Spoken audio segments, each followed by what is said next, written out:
चलिए आगे के क्वेश्चन डिस्कस करते हैं। क्या कह रहा है? पोटेंशियल डिफरेंस का मात्रक होता है वोल्ट होता है, ओम होता है, महो होता है, कूलाम होता है। ठीक है, तो देखिए ओम जो होता है आपका रेजिस्टेंस का होता है, महो जो होता है आपका कंडक्टेंस का होता है, कूलाम जो होता है आपका चार्ज का होता है। तो बचा क्या आपका वोल्ट। तो पोटेंशियल डिफरेंस का यूनिट क्या हो जाएगा? वोल्ट। इलेक्ट्रिक करंट राशि है, ठीक है, स्केलर है, वेक्टर है, नंबर ओनली है, नन मतलब कोई नहीं। तो बच्चों इलेक्ट्रिक करंट जो है ये आपकी स्केलर क्वांटिटी है, ठीक है, ये अदिश राशि है। स्केलर को हिंदी में बोलते हैं अदिश, वेक्टर को हम लोग बोलते हैं सदिश, ठीक है। अदिश राशियाँ वो होती हैं जिनमें केवल परिमाण होता है, ठीक है, दिशा नहीं होती।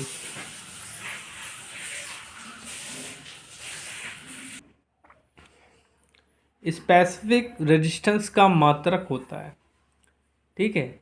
स्पेसिफिक रेजिस्टेंस को हम लोग हिंदी में विशिष्ट प्रतिरोध बोलते हैं।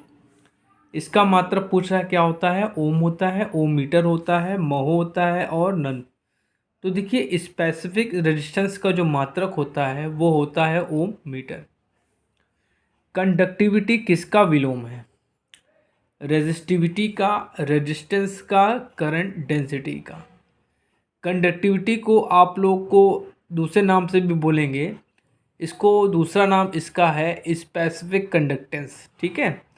और ये किसका होता है? रेजिस्टिविटी का उल्टा होता है। रेजिस्टिविटी को हम लोग स्पेसिफिक रेजिस्टेंस भी बोलते हैं। कंडक्टेंस का मात्रक होता है ओम होगा, महो होगा, ओम मीटर होगा, नन होगा। तो देखिए कंडक्टेंस का जो मात्रक होता है बेटा वो क्या होता है? महो होता है, ठीक है। और इसका एक अन्य मात्रक और होता है जिसको हम लोग साइमन बोलते हैं, ठीक है। चलिए अगला क्वेश्चन देखते हैं। क्या कह रहा है कि इलेक्ट्रिक एनर्जी का सूत्र है VIT है, I²RT है, V²/RT है, नन। तो बच्चों ये जो आपको तीनों फॉर्मूले दिए हैं ये आपके तीनों इलेक्ट्रिक एनर्जी के फॉर्मूले, तो इसमें आंसर क्या हो जाएगा? ऑल, ठीक है। कंडक्टिविटी का मात्रक है, ठीक है। या इस क्वेश्चन को आपको आपसे दूसरी तरह से पूछ सकता है कि स्पेसिफिक कंडक्टेंस का मात्रक महो पर मीटर, साइमन पर मीटर, बोथ मतलब ये दोनों ऑप्शन सही हैं, और नन। तो बच्चों ये दोनों जो ऑप्शन दिए हैं ये दोनों मात्रक होते हैं, तो इसमें आंसर क्या हो जाएगा? बोथ। चलिए अगला क्वेश्चन देखते हैं, बहुत इंपॉर्टेंट क्वेश्चन है। पूछ रहा है कि सेमीकंडक्टर का निर्माण किस बॉन्ड से होता है। या क्वेश्चन ये भी पूछ सकता है कि सेमीकंडक्टर में कौन से बॉन्ड पाए जाते हैं? Covalent, electro, molecular, none. तो जो आपका सेमीकंडक्टर होता है बच्चों इसका निर्माण कोवैलेंट बॉन्ड से होता है जिसको बोलते हैं सहसंयोजी बंध, ठीक है। चलिए अगला क्वेश्चन कह रहा है unit of thermal resistance coefficient is. Thermal resistance coefficient की यूनिट क्या है? यूनिट मतलब मात्रक। Per degree Celsius, degree Celsius, degree Kelvin, none. तो जो आपका थर्मल रेजिस्टेंस कोफिशिएंट है उसको हम लोग अल्फा से रिप्रेजेंट करते हैं और इसका मात्रक होता है पर डिग्री सेल्सियस। इलेक्ट्रिक चार्ज राशि है, स्केलर है, वेक्टर है, नंबर ओनली, नन। तो बच्चों इलेक्ट्रिक चार्ज भी क्या है? आपकी स्केलर क्वांटिटी है, तो इसमें आंसर क्या हो जाएगा? Scalar quantity.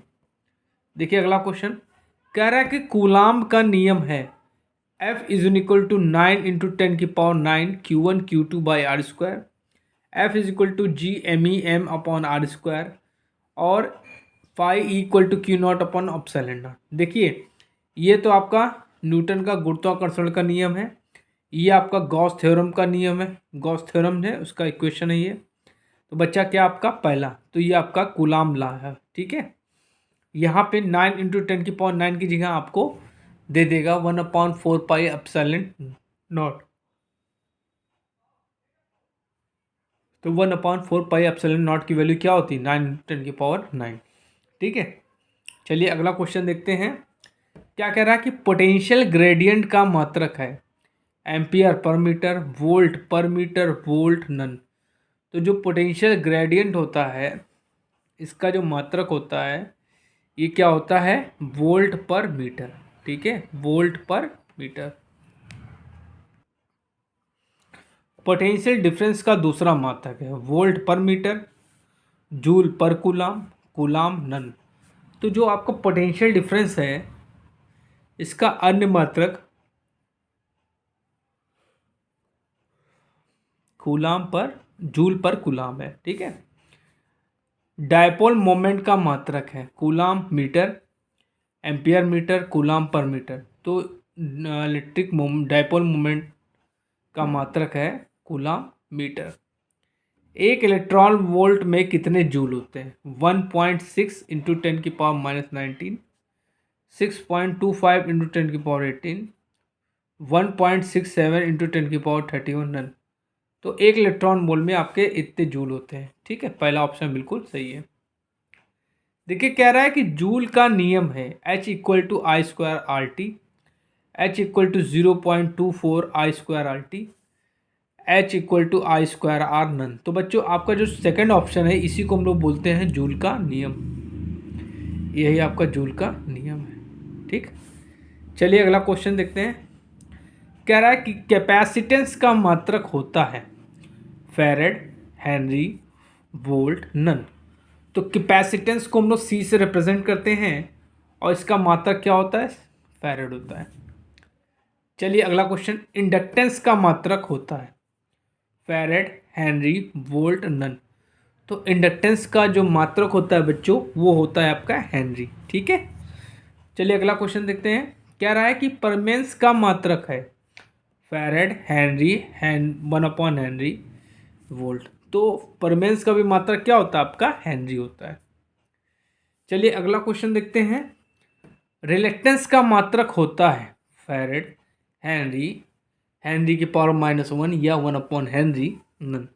तो रिलेक्टेंस का मात्रक बेटा आपका C सही है, हेनरी की पावर -1 या कह सकते हैं 1/हेनरी। EMF का मात्रक होता है एम्पियर, वोल्ट, ओम नन। तो EMF जो होता है एक क्या होता है, इलेक्ट्रिक प्रेशर होता है जो करंट फ्लो होने में मदद करता है, ठीक है। इसका मात्रक होता है आपका वोल्ट। चलिए अगला क्वेश्चन पूछ रहा है, फॉर्मूला पूछ रहा है इसमें। कह रहा है कि capacitance of parallel plate air capacitor is, ठीक है, ठीक है। पैरेलल प्लेट एयर कैपेसिटर का जो कैपेसिटेंस होता है उसका फॉर्मूला क्या होता है, ε0A/d, ε0A/d², ε0AD नन। तो इसका फॉर्मूला क्या होगा आपका, पहला ऑप्शन बिल्कुल सही है। चलिए अगर आज का लास्ट क्वेश्चन देखते हैं। कह रहा है कि energy store in capacitor is, मतलब जो आपका जो कैपेसिटर होता है वो एनर्जी को स्टोर करता है किसमें, अपनी इलेक्ट्रिक फील्ड में। ये भी याद रखिएगा कि जो आपका कैपेसिटर होता है वो एनर्जी को स्टोर क्या करता है, अपनी इलेक्ट्रिक फील्ड में करता है। और जो इंडक्टर होता है वो क्या करता है, अपनी मैग्नेटिक फील्ड में एनर्जी को स्टोर करता है, ठीक है। तो इसमें क्या दिया, U = 1/2 QV, U = ½ CV², U = 1/2 Q²/C all.